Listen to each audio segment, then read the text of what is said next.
whether you're 3 months away from retirement, 3 years, or even 3 decades away.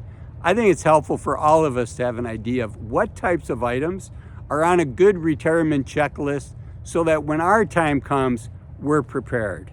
I've been a fee-only financial advisor for over 20 years, and this is my top 10 list of items that need to be on a retirement checklist. The first one is going to surprise you, and the last one is the most common mistake that I see, but it can have devastating consequences. I don't want that to happen to you, so be sure to stay to the end. Okay, the first one that's going to surprise you, and that is live on your budget, your retirement budget, before you retire.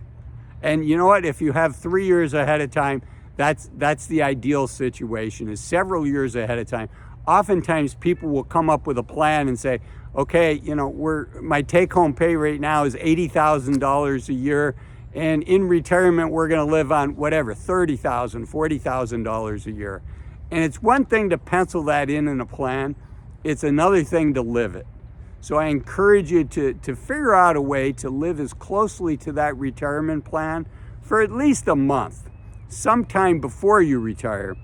So as you're doing your planning, you're putting in a realistic number, a number that's going to give you joy, meaning, and fun in retirement. You don't want to put in a super low number in retirement and your financial advisor says, oh, good news, if this is how much you want to spend, you can retire now. Well, better to know now before you quit your job as to how sacrificial or not that budget might feel. So that's the first one.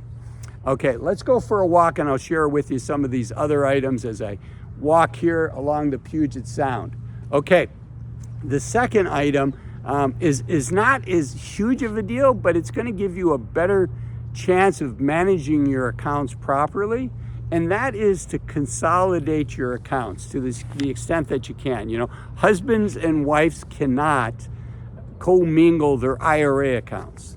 But if you have a joint account at the bank and you have your account, your spouse, if you're married, has their account, to the extent you can consolidate those, or you have a taxable account at a custodian like Schwab or Fidelity, and you've got 4 or 5 of these IRAs in your name, and your spouse has 4 or 5 of these IRAs in their name, to the extent you can consolidate them, fewer accounts is better than a lot, because if you have a lot of small accounts, there's no sense of urgency to kind of figure out the asset allocation and get your hands around the big picture. So this is something, again, whether you're 3 years from retirement or 30 years, you can benefit from. So from my standpoint, fewer accounts is better than more, and taking on as little complexity as necessary to achieve your goal is better than more complexity. So simpler is better than complex, and having a bunch of small IRAs is making things unnecessarily complex.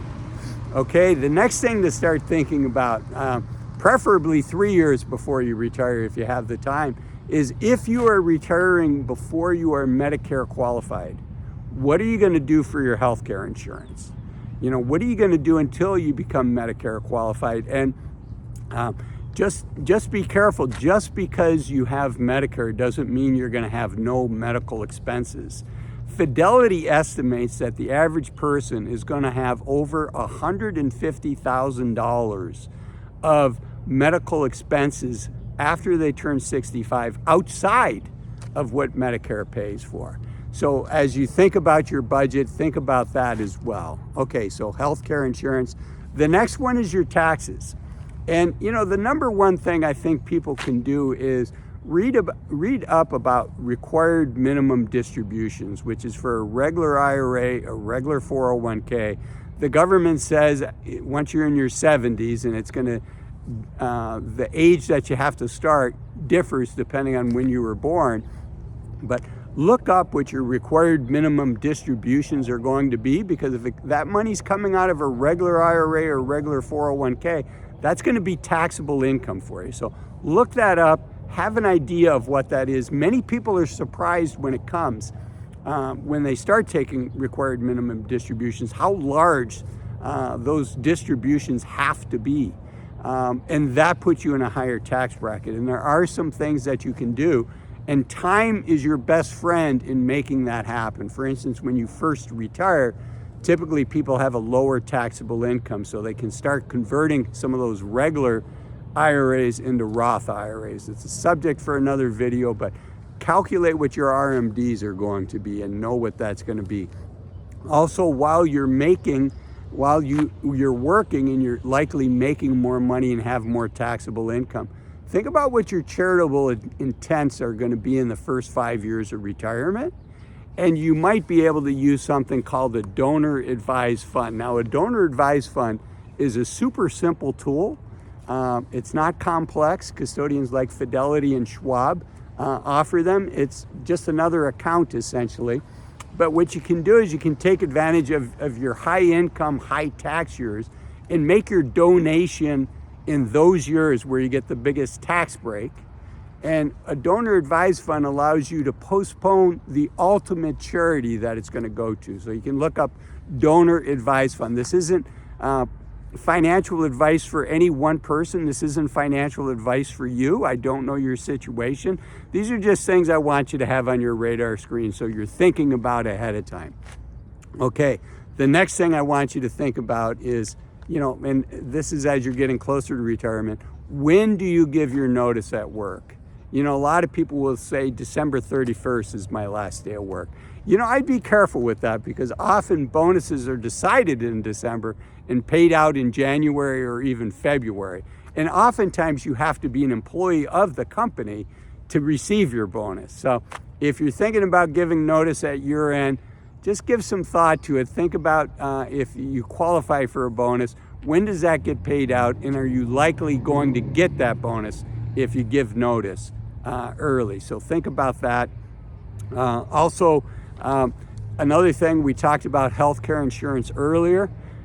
Typically, if you work a day or two into the next month, so let's say you're going to retire in July, if instead of your last day being June 30th, let's say it's July 2nd, oftentimes your employer's insurance plan is going to pick you up for that extra month. So that can save you some months, and then it can save you some cost on healthcare.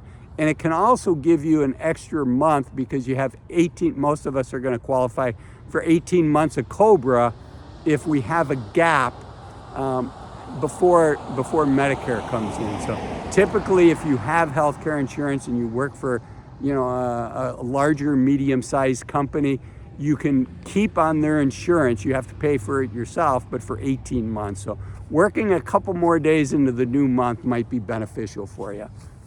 Okay.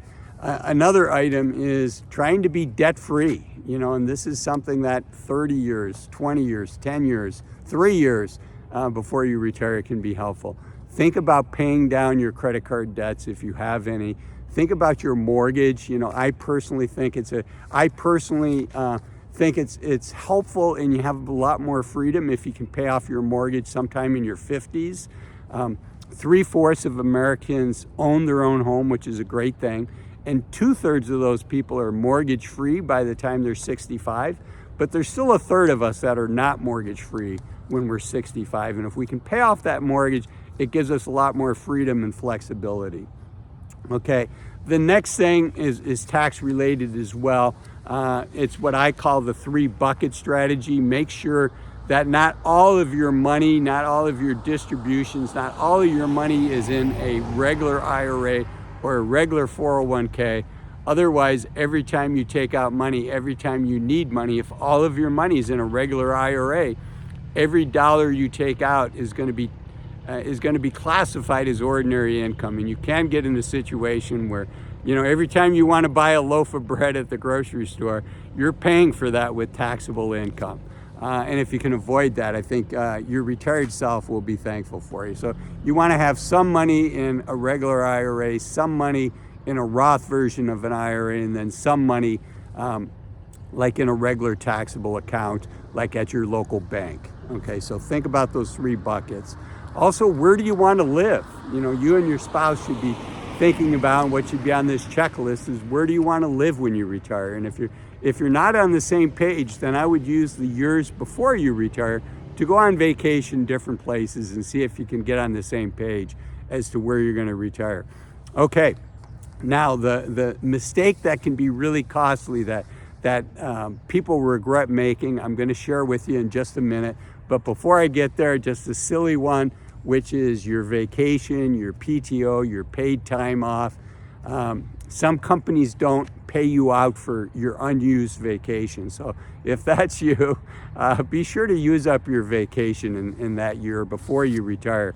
So that you know, it's a benefit that you worked hard for. It's a benefit that you've earned. So don't feel guilty using it. Okay, before I get to the big mistake here, let's see what else I have here.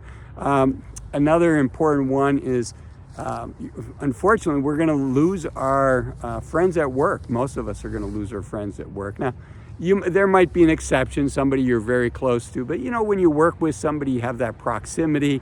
You're in the, you know, many of us spend more time with our colleagues at work than we do with our own family. And when we retire, that changes. And so I don't want you to feel lonely. I don't want you to feel like you've lost your friends when you retire. So a couple years out, really start thinking about who are my friends outside of work, and if I don't have enough of those, work on building those up. Okay, the gotcha, the one that's really painful for people, is be super careful planning your healthcare insurance. I mentioned earlier COBRA, that tends to run 18 months.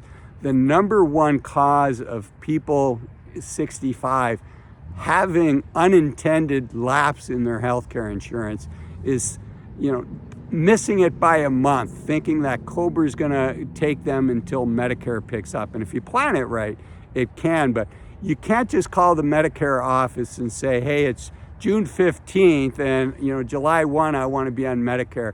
You want to be thinking about that 3 months ahead of time. Same thing with Social Security. That doesn't start right away. So definitely put that on your list of 3 things to think about ahead of time. The last item I want to mention is don't go it alone.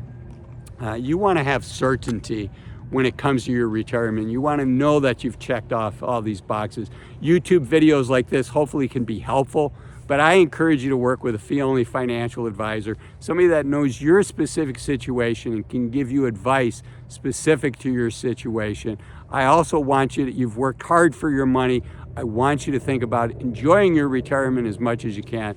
And that's what this video up here is about. 5 reasons to retire as soon as you can. I'll see you in that video. Bye-bye.